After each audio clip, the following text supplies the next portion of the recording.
There is something nobody warns you about when you get older. Not the grey hair. Not the slower mornings. Not the quiet that settles into a house that used to be full of noise. Nobody warns you that one day, without quite understanding how it happened, letting go will start to feel less like loss and more like relief. When you were younger, holding on felt like survival. You gripped your reputation tightly. You defended your opinions in every room you entered. You stayed in relationships long past the point they had stopped nourishing you, because releasing them felt like admitting something had failed. You kept your schedule full because stillness made you nervous.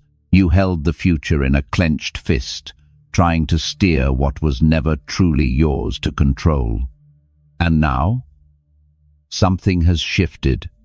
You are not entirely sure when it happened, but somewhere between then and now, the grip began to loosen, not from weakness, not from giving up on life, from something quieter and more lasting than either of those things, from understanding. Tonight, we are going to sit with that shift together. We are going to name it, honor it, and perhaps deepen it. Because after 70, letting go is not a retreat from life. It is, in the truest Buddhist sense, the very beginning of living freely. And there are quiet truths behind this shift, truths your own life has already been teaching you. Not to rush anything, but to gently recognize that what feels lighter now was never weakness. It was wisdom maturing in its own time. Reason 1.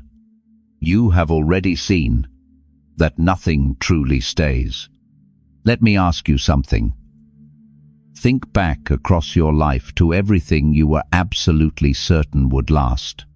The career you poured yourself into for 2 or 3 decades, the house that felt so permanent when you first unlocked that door, the friendships you assumed would simply always be there, the version of your body you took completely for granted in your 30s and 40s, the world that felt so familiar, and then, season by season, decade by decade, became something new and sometimes unrecognizable. Did any of it stay exactly as it was? Not one thing. And here is what I find quietly extraordinary about reaching this stage of life. You do not merely know that everything changes. You have lived it. You have felt it land in your chest. You carry that knowledge not as an intellectual idea you picked up from a book, but as earned truth, as something the years themselves pressed into you. The Buddha taught what he called anicca, the reality that everything arising will also pass. He offered this not as a reason for despair, but as a doorway out of unnecessary suffering. Because the real pain, he said, does not come from things ending. It comes from our insistence that they should not end. From the gap between what reality actually is and what we demand it be. When you were 40, impermanence was a concept. You had heard the word. You nodded at it politely in conversation, but you still secretly believed, somewhere beneath the surface, that the good things would stay and only the difficult things would pass. After 70, you know better. You have watched enough leave. You have stood at enough bedsides and airport gates and gravesides. You have packed up enough houses and sat through enough endings. You have held people as they said goodbye, and you have said goodbye yourself, in more ways than one. And somewhere in all of that witnessing, something inside you softened. Not because life stopped mattering, it matters more now, not less, but because you finally began to understand its rhythm. The ocean does not mourn the wave that recedes. The wave is the ocean doing what it has always done, what it was always going to do. Rising and falling is not tragedy. It is simply the nature of water, the nature of things, the nature of all of it. Your losses have been real. Let us not pretend otherwise. Some of them have been devastating. Some of them have left marks you will carry for the rest of your life. But they have also been teachers, and the teaching they have left behind, quietly, patiently, without any fanfare, is this: nothing was ever yours to keep permanently. It was only ever yours to experience fully. And that shift, from ownership to experience, from clenching to receiving, is where the lightness begins to grow. This week, when something ends or changes around you, try whispering this quietly to yourself. Change is not my enemy. It is simply what is real. Say it gently, as though speaking to someone you love, not to dismiss what you feel, but to remind yourself that reality accepted rather than resisted is far less exhausting than the alternative. Always. Reason 2. You no longer need to prove yourself in every room you enter. There was a time, probably in your 40s or 50s, when being right mattered enormously. You would return home from a family dinner, still turning an argument over in your mind, still finding better words, sharper points, more convincing evidence for the position you had been defending across the table. You rehearsed what you should have said in the shower. You drafted the perfect response in your head, the one that would have ended the debate definitively, the one that arrived 20 minutes too late. Do you still do that as often? If you are being honest, probably not. Developmental psychologists have a name for what happens naturally to many people in their later decades. They call it gerotranscendence, a recognized stage of psychological development that tends to emerge in later life. Among its key characteristics are a reduced interest in superficial social performance, less hunger for external validation, and a significantly decreased desire to persuade others to adopt your point of view. Researchers who study this shift are careful to explain that it is not passivity. It is not defeat. People over 70 still hold strong beliefs, still engage with the world, still care about truth, but they begin to recognize with increasing clarity that arguing is not the same as acting, that convincing someone is not the same as contributing something, that the energy spent defending yourself in every conversation might be better used elsewhere. Ajahn Chah, the great Thai forest monk whose teachings on letting go are as clear as any I have encountered, used to say that if you cling to anything, including your opinions, including your identity, including your sense of always knowing best, you will suffer in direct proportion to how tightly you grip. The ego, that anxious, insistent part of us that needs constant defending and constant feeding, promises safety. What it actually delivers is exhaustion.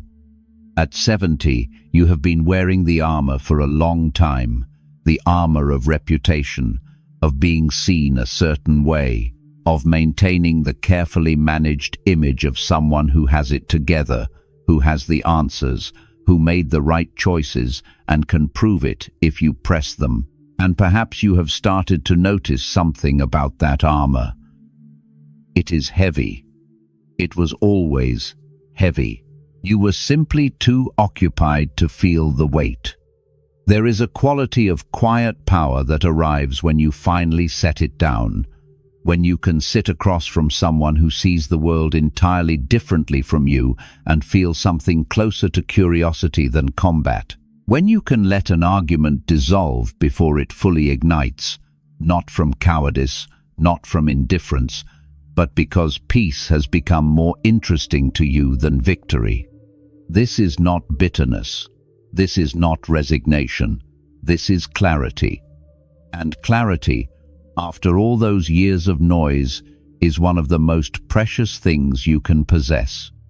Your practice this week: let one argument go, even if you are right, even especially if you are right.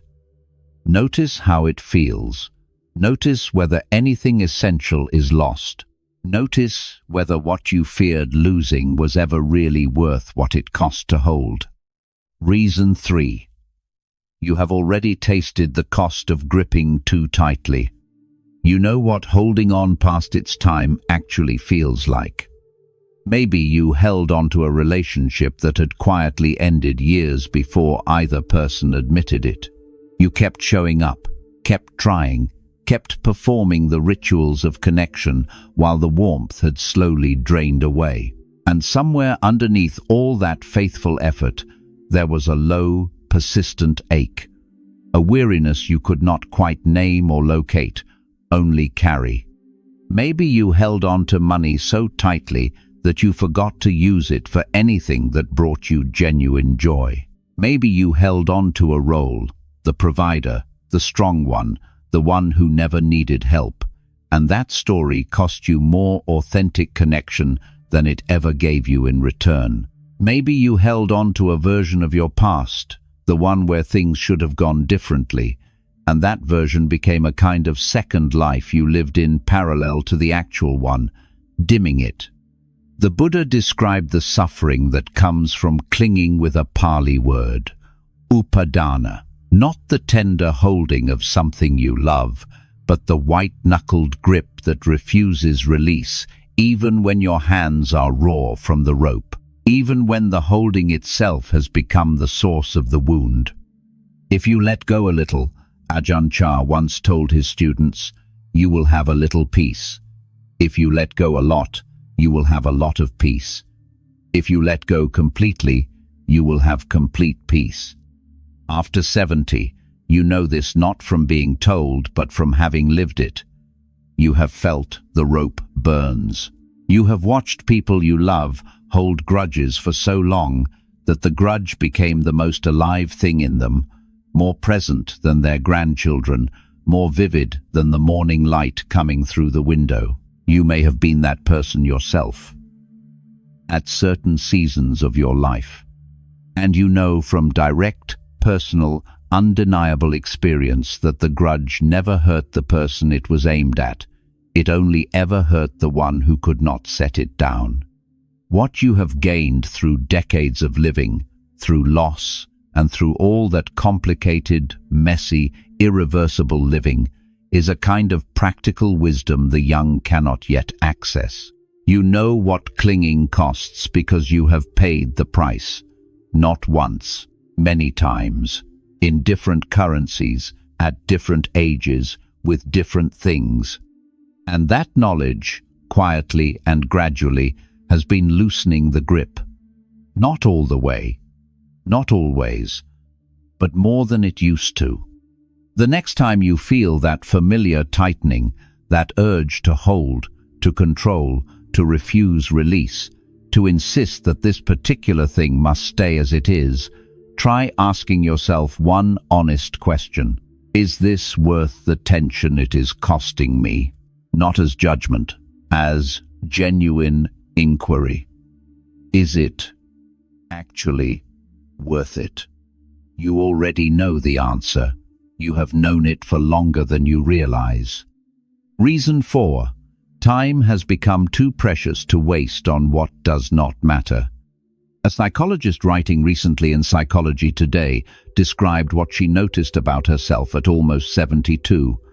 She said her road feels narrower now, not in a frightening way, in a clarifying way. The narrowness had made certain things suddenly obvious. Which relationships were worth tending, what was safe to release without genuine loss, what was simply too expensive to carry at this particular stage of the journey. Time changes texture after a certain point. When you were young, time felt like a vast open field with no visible horizon. You could afford to spend it carelessly because there seemed to always be more of it somewhere ahead. You could give 3 hours to a quarrel that meant nothing to anyone. You could spend weeks rehearsing an imaginary argument with someone who had long since moved on and forgotten the original offense. You could waste entire seasons waiting for an apology that was never coming, an acknowledgement that would never arrive. At 70, something has shifted in how time feels in the body. It is not that you are afraid of it. It is more that you have learned to taste it differently. Each morning carries a certain presence, a certain weight that earlier decades did not have, not heaviness. Specificity, as though each day has become more itself. The Buddha spoke often about what he called heedfulness, not urgency in the anxious, grasping sense, but clear-eyed presence, the quality of attention that arises naturally when you truly understand that this moment is not guaranteed to repeat. Think of a gardener who understands that winter is approaching. She does not panic at the shortening days. She does not grieve every leaf that falls, but she becomes more intentional. She trims what is no longer serving the plant. She focuses her care where the growing can still happen. She stops watering the weeds, even the familiar ones, even the ones she has tended out of habit for years. Time at this stage has become a clarifying agent. It has begun doing for you what you might have struggled to do for yourself at 40, revealing, without apology, what actually matters and what never quite did. And pettiness, you have discovered, does not make that list. Proving a point does not make the list. Managing other people's impressions of you does not make the list. Rehearsing old grievances does not make the list. What makes the list is surprisingly simple. Connection, presence, the quality of a morning, the sound of a voice you love, the weight of something beautiful that you stopped long enough to actually see. This week, identify one thing you are still carrying that has not earned its place in your remaining time. Not a meaningful concern, but a petty one. An old grievance, a comparison that serves no purpose, and give yourself permission to put it down, not because it was never real, but because your time is worth more than what it is costing you. Reason 5. You have started to value peace more than being heard. I want to ask you something honest. When was the last time you left a difficult conversation early, not in anger or avoidance, but in something closer to grace? When was the last time you chose the quiet room over the argument that was already circling back on itself for the third time, covering the same ground it covered the second time and the first? There is a threshold most people cross somewhere in their 60s and 70s. Before it, the need to be understood feels urgent, almost physical. After it, peace begins to feel more genuinely valuable than being heard. This is not the same as being passive. It is not swallowing your truth or disappearing into silence out of fear. It is something more sophisticated than either of those things. It is the recognition that certain conversations are not actually conversations. They are performances, loops, rituals of conflict that both parties know, on some level, are not leading anywhere. And you no longer need to be in the cast. The World Happiness Report, which surveys people across cultures and age groups, has found consistently that older adults rate their life satisfaction higher than younger adults, even when their health has declined and their social circles have become smaller. Researchers describe something they call the age-related positivity effect. Older people become better at filtering out what does not serve them, better at choosing where their attention goes, better at recognizing that the quiet room is not emptiness, it is spaciousness. The Buddha described the quality of mind that allows this as upekkha, often translated as equanimity, the capacity to remain steady, unhurried, not dramatically unmoved by everything, but genuinely unswayed by the weather of other people's passing emotions or your own reactive impulses. Not cold, simply clear. You are not choosing silence because you have nothing to say. You are choosing peace because you have finally learned what it costs to live without it. And that cost, paid over decades, has changed your priorities in ways you may not even fully recognize yet. Your practice. This week, leave one conversation gently before it takes more from you than it gives, not dramatically, without announcement or performance. Simply step back, quietly and without guilt, and notice what waits for you in the stillness on the other side. Reason 6. Your sense of who you are has started to soften. For most of your life, identity felt solid, reassuringly solid. You were the provider, the responsible one, the capable professional, the parent who had things under control, the person who never asked for help, who showed up reliably, who held things together when others were falling apart. You built a careful story about who you were, and you lived inside it faithfully, sometimes beautifully, sometimes at considerable personal cost. And then, gradually, the roles shifted. Retirement changed the shape of your days. The children grew and needed you differently, or needed you less. The body began asking for rest you used to refuse. The friendships that had been defined by shared roles evolved into something less structured, and somewhere in all of that changing, the fixed story about who you were started to feel looser, less certain, less required. That loosening can feel like loss at first, like something essential is being dismantled without your permission. But Buddhist philosophy offers a completely different frame. The teaching of anatta, what we might think of as the fluid self, suggests that what we call I was never as permanent or as fixed as it felt. You are not a single, unchanging story that has been running from birth toward an ending. You are more like a river, always moving, always recognizably the same river, and always different water. Jungian therapist Connie Zweig, who has spent decades working with people in the second half of life, describes this beautifully as the shift from role to soul, from the identity built around what you do and what you provide toward the identity of simply being, of existing fully in what you are, rather than endlessly performing what you are supposed to be. Research on successful aging supports this consistently. The older adults who report the highest sense of well-being are not those who maintained a rigid, defended sense of self as they aged. They are those who learned to hold their identity a little more lightly, who let the edges become more flexible, who discovered that they were larger than any single role had allowed them to be. Ice does not disappear when it melts. It becomes water. It becomes something more fluid, more capable of finding its own level, less likely to crack under pressure.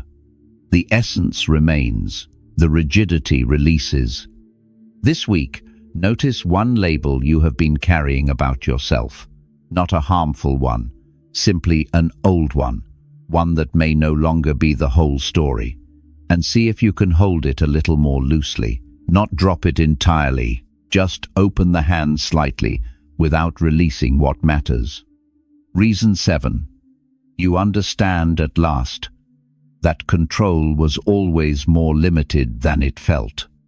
There is a particular kind of tiredness that accumulates from spending decades trying to manage outcomes you were never actually in charge of.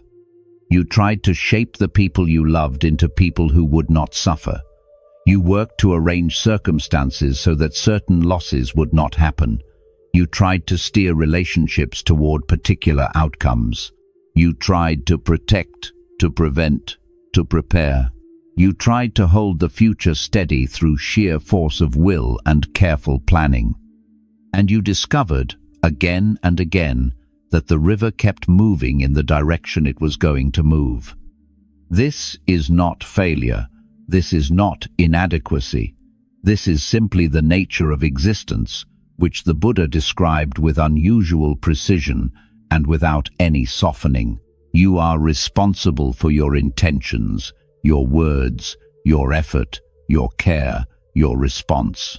These are genuinely yours, but the outcomes, the directions other people take, the shape the future actually assumes, the way love responds or does not respond to love, those were never fully yours to determine.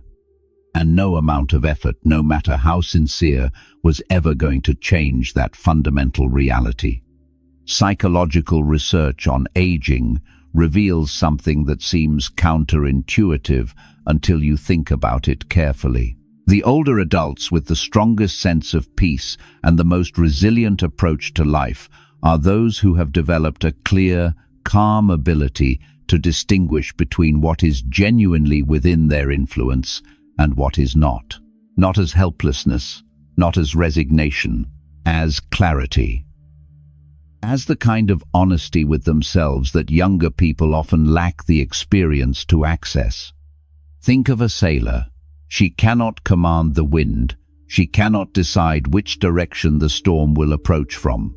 But she has learned to read the weather, to adjust the sails with skill, to work with what actually is, rather than spending her energy raging against what is not. Her expertise is not control, it is responsiveness, and there is far more true power in responsiveness than in any amount of futile insisting. You have spent a lifetime learning to read the weather. That is a genuine and hard-won skill. What you may be ready to release now is the last residue of the belief that reading the weather well means you should have been able to stop the storm. Your practice. When something unfolds this week in a way you did not choose or plan for, try saying quietly, "I will do my part. The rest I release." Not as defeat, as honesty. Notice how much lighter honesty feels than the weight of trying to control what was never controllable. Reason 8. You are closer to truth than you have ever been.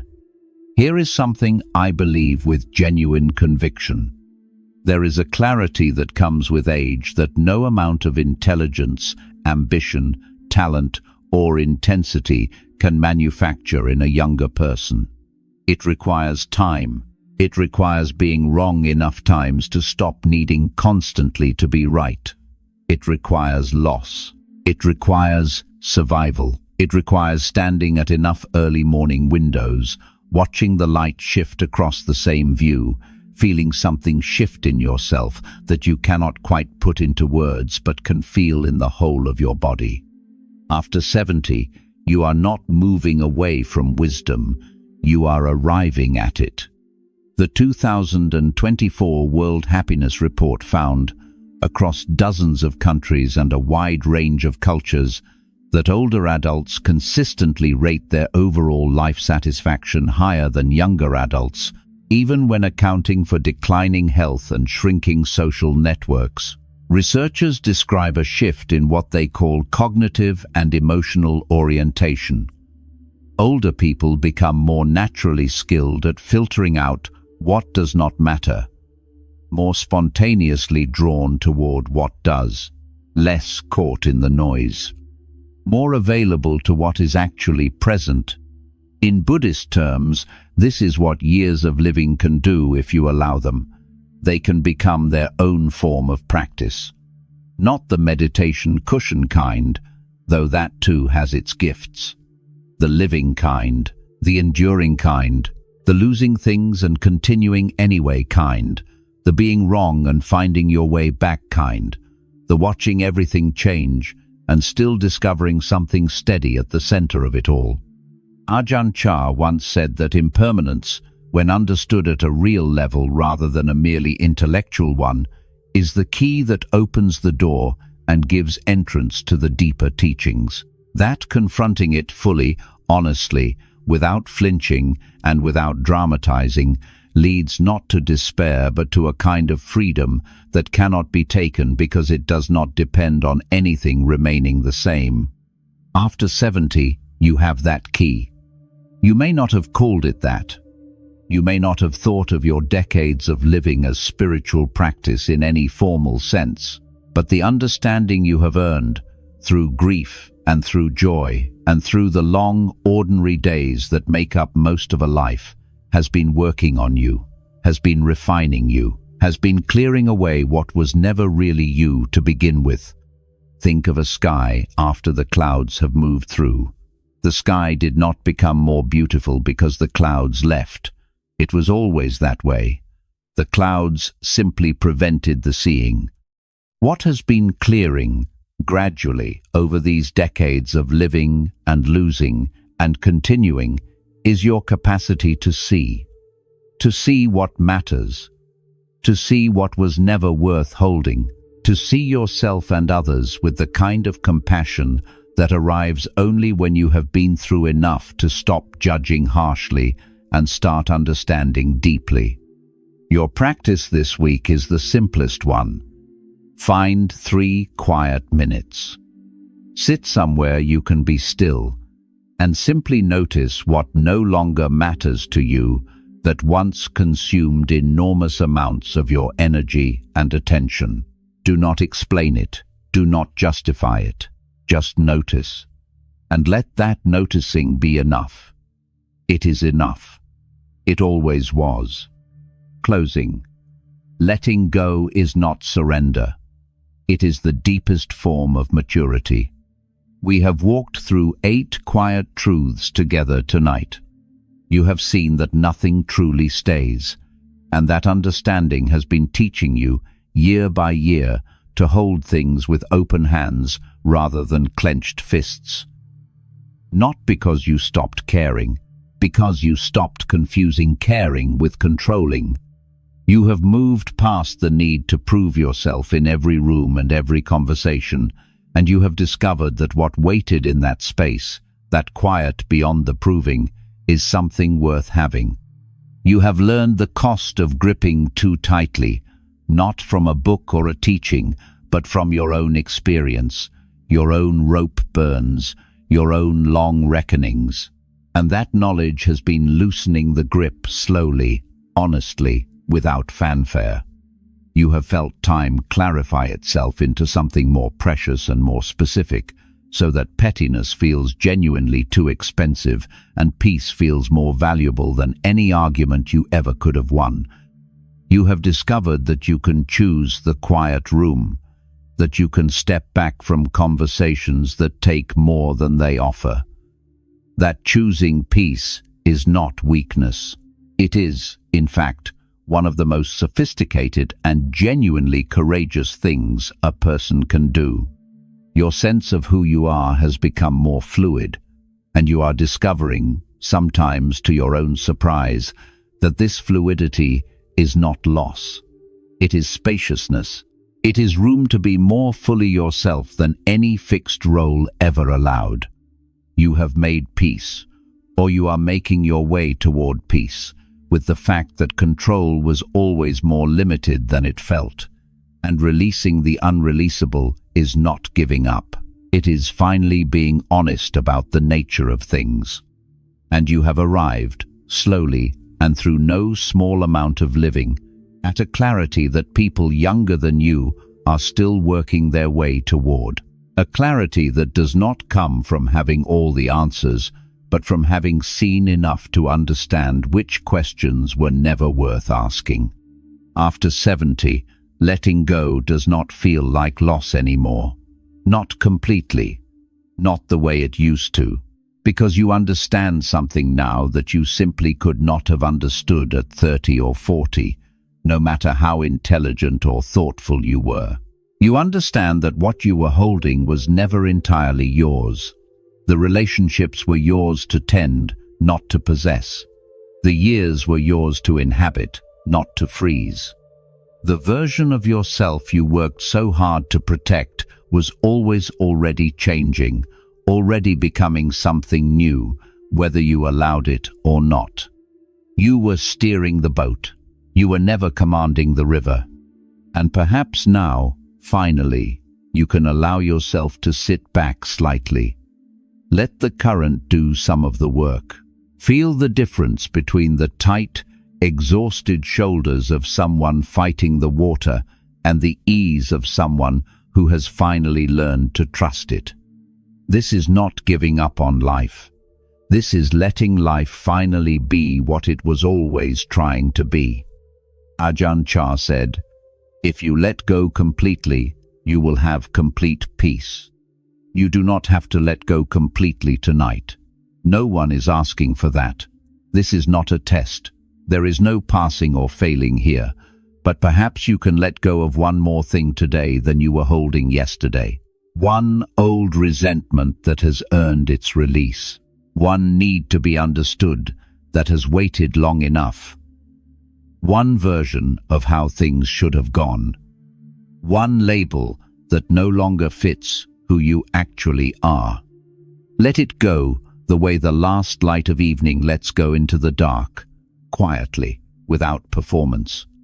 Knowing that what comes next is rest, and that rest at this stage of life is not idleness, it is wisdom.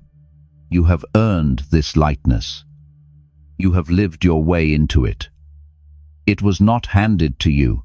It was carved from everything you survived, everything you lost, everything you continued through when continuing was the only option available. So breathe, soften, release. Step into what remains, not as someone diminished by the years, but as someone the years have finally, genuinely freed. That is not the end of your story. It is the truest chapter yet. Leave a comment below and share with us. What feels easier to release now than it did 20 years ago? Your answer may be the very thing someone else needs to hear today.